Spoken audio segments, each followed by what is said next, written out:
Hello friends, I am Neeru and most welcome to my channel beauty and hair styles. Friends, आज मैं आपके लिए लेके आई हूँ कि डार्क सर्कल्स को हाइड करने के बावजूद भी, कलर करेक्शन करने के बाद भी आपके जो डार्क सर्कल्स हैं वो विजिबल हो रहे हैं।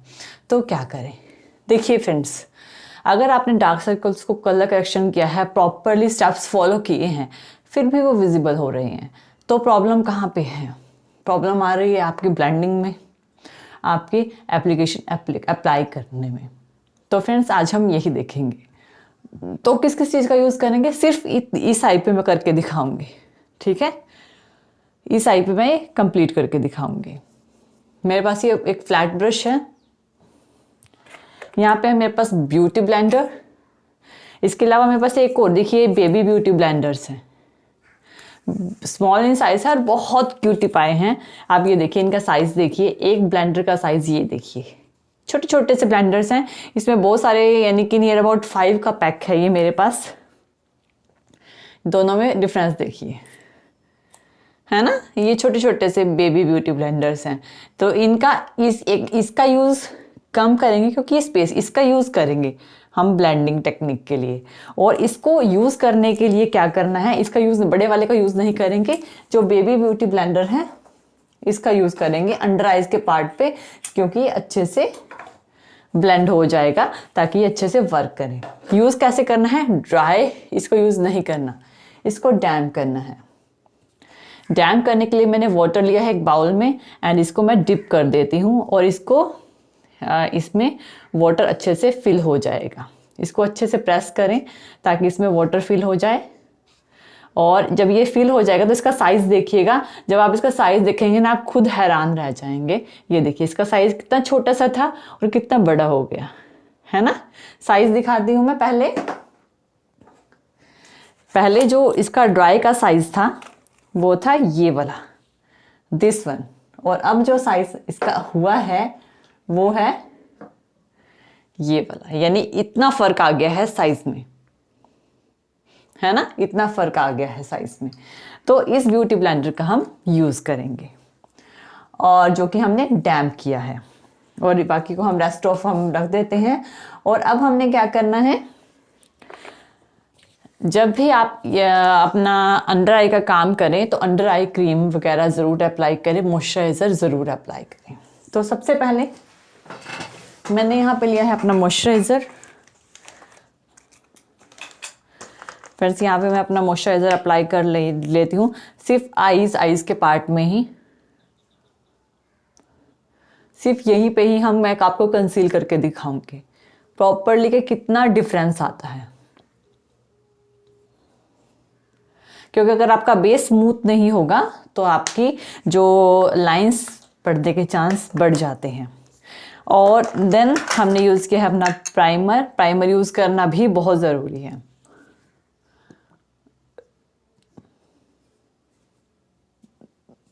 सिर्फ इतने पार्ट को हम कवर करेंगे। आप दोनों आईज में आपको खुद ही फर्क दिखाई देने लग जाएगा। तो अब ये जो है हमारा, जो ये पार्ट है, काफ़ी स्मूथ हो चुका है इसके कंपैरिजन में। ये अभी भी रफ है, हमने थोड़ा सा इसे रेस्ट देना है। एंड देन मैं यूज़ कर रही हूँ अपना ऑरेंज करेक्टर, दैट इज 303। और इसको मैं इस तरह के फ्लैट ब्रश से अप्लाई करना स्टार्ट करूंगी।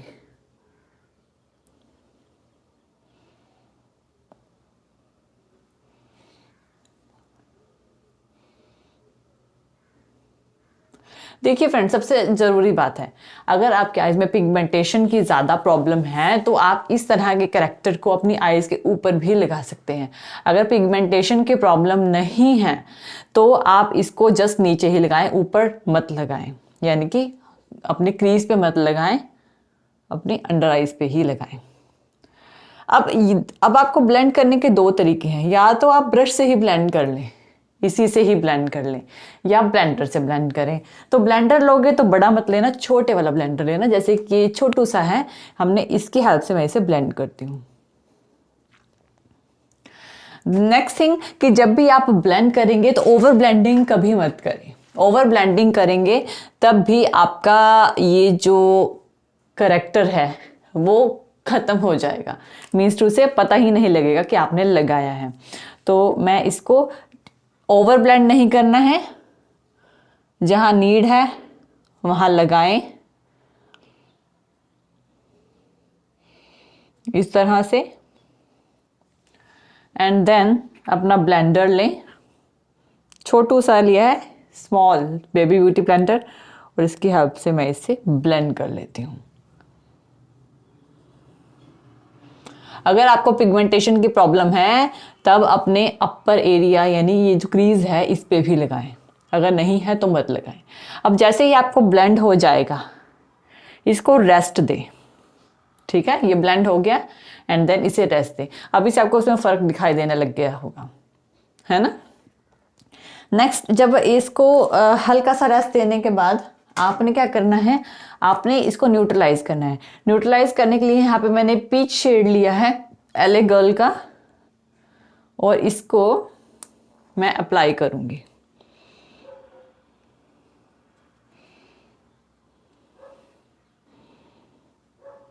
इस तरह से इसे प्रॉपरली अप्लाई कर लें।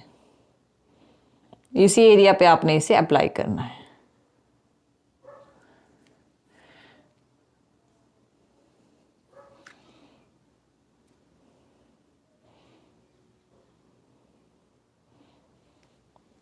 ठीक है, अब ये जो है ये क्या करेगा, न्यूट्रलाइज करेगा हमारे करेक्टर को। आप इसमें अपनी ही टोन का ये आपका ये जो होता है कंसीलर वो भी यूज़ कर सकते हो, लेकिन कंडीशन है कि वो आपकी ही टोन का होना चाहिए। इस तरह से आपने इसे ब्लेंड कर लिया। अब आप देखिए स्मूथ सरफेस दोनों में, इस साइड में ज़्यादा स्मूथ सरफेस है इसके कंपैरिजन में, है ना। तो एक स्मूथ सरफेस आपको यहाँ पे मिल जाएगा।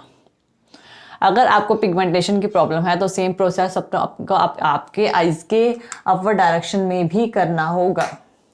नेक्स्ट, हम इसे सेट कर लेते हैं। सेट करने के लिए हम यहाँ पे लूज पाउडर का यूज़ करेंगे। सो फ्रेंड्स, इसको सेट करने के लिए मैंने यहाँ पे लिया है मास्टर फिक्स का लूज पाउडर, जिसकी हेल्प से मैं इसे सेट कर लेती हूँ। सेट करना बहुत ज़रूरी है। अगर आप सेट नहीं करोगे तो आपका जो सारे जो कंसीलर वगैरह है आप इसके ऊपर करोगे तो वो मिक्स हो जाएंगे, एंड आपको फ़र्क नज़र आ रहा होगा इस आई में और इस आई में। आप यहाँ पे देखिए और इस लाइन में देखिए, आपको दोनों में फ़र्क नज़र आ रहा होगा। ठीक है, तो कितनी क्लियर हो गई है, कितनी क्लियर लाइन हो गई है।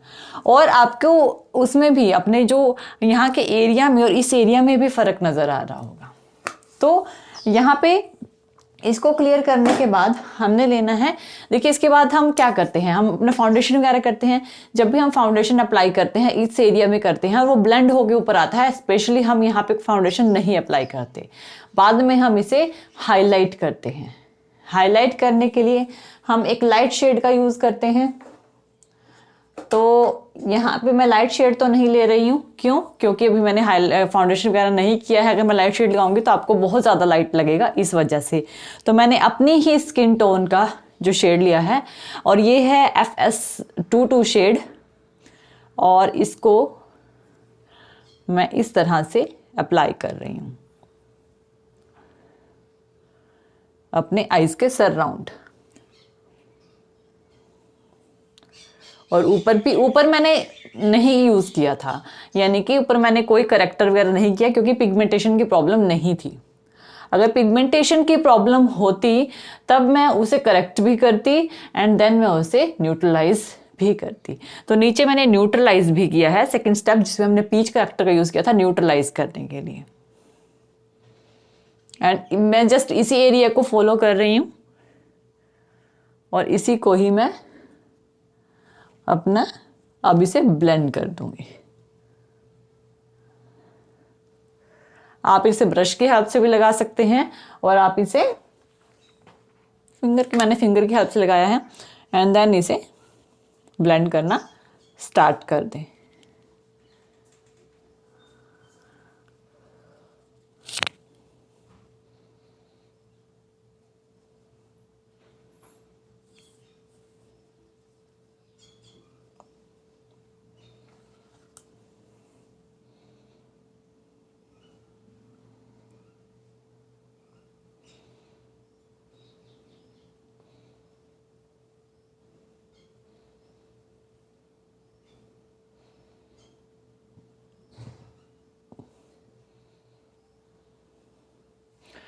सो फ्रेंड्स ये देखिए, अब दोनों में फ़र्क देखिए, इस साइड की आईज में और इस साइड की आईज में। अब ये जो आई है, अब इसका जो बेस यानी इस आई का जो एरिया है मैंने क्लीन कर दिया, ठीक है ना। इस एरिया को मैंने क्या किया है, क्लीन कर दिया। तो दोनों आईज में फ़र्क तो आप देख ही रहे हैं, है ना। आईज में आईज की शेप भी आपको थोड़ी सी विजिबल हो रही है और इसमें दोनों में फ़र्क है ना। और अब इसको हमने क्या करना है, फिर से अगर आपका जो मेकअप है ड्राइनेस की तरफ जाता है तो आप उसे सेटिंग स्प्रे से, अदरवाइज जो अपने लूज स्प्रे या ट्रांसलूसेंट पाउडर से सेट करें। मैंने यहाँ पे ट्रांसलूसेंट पाउडर लिया है, लूज पाउडर लिया है और इससे इसे सेट कर देती हूँ। अगर आप इसे सेट नहीं करोगे ना तो आपकी एक क्रीज लाइंस आ जाएंगी। तो आपको इन दोनों में फ़र्क नज़र आ रहा है। अब आप देखिए कि अगर आप इस तरह से अपने मेकअप को करेंगे तो आपकी कोई भी लाइंस विजिबल नहीं होगी, कोई भी डार्क सर्कल्स विजिबल नहीं होंगे। तो अब देखिए दोनों में आपको बिल्कुल ही एक्यूरेट पता लग रहा होगा कि दोनों आईज में कितना डिफरेंस आ गया, है ना। इसमें ये एरिया आपको बिल्कुल स्मूथ लग रहा होगा, जबकि इसमें आपको अनइक्वल स्किन टोन या अलग अलग चीज़ें जो दिखाई दे रही होंगी, जैसे कि ये लाइन जो कि आपको इसमें कम नज़र आ रही है, हुडी आई जो कि इसमें कम नज़र आ रही है। तो इस तरह से आप जो है अपने मेकअप को या जो आपकी डार्क सर्कल्स हैं उन्हें हाइड कर सकते हो, ठीक है। तो ये जो स्टेप है आपको फॉलो करने होते हैं।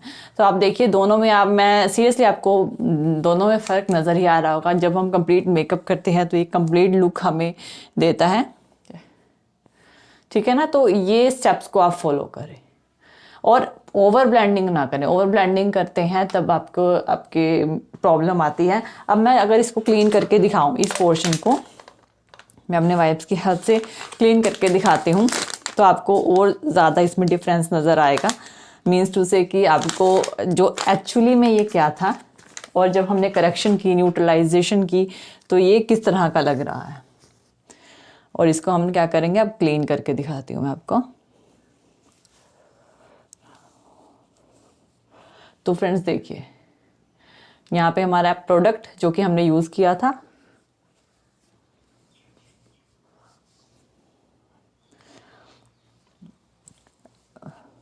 जब भी आपको प्रोडक्ट को रिमूव करना है ऑलवेज यूज़ वाइप्स।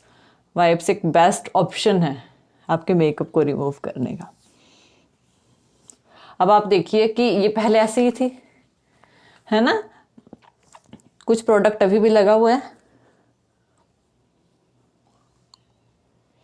तो इस तरह से आप अपनी आईज के जो डार्क सर्कल्स हैं उन्हें हाइड कर सकते हैं। अब तब में और अब में फ़र्क देख लीजिए, तब कैसा लग रहा था और अब कैसा लग रहा है। तो फ़र्क तो आपको इस आईज के साथ कंपेयर करके ही पता लग गया था। तो इस तरह से आप इनको न्यूट्रलाइज करें ताकि आपके डार्क सर्कल्स ना दिखाई दें। So friends I hope so कि आपको वीडियो पसंद आया होगा। थैंक यू वीडियो देखने के लिए। और ज़्यादा अपडेटिंग वीडियोज़ के लिए आप मेरे channel beauty and hair style में सब्सक्राइब कर सकते हैं। Thank you friends, good bye.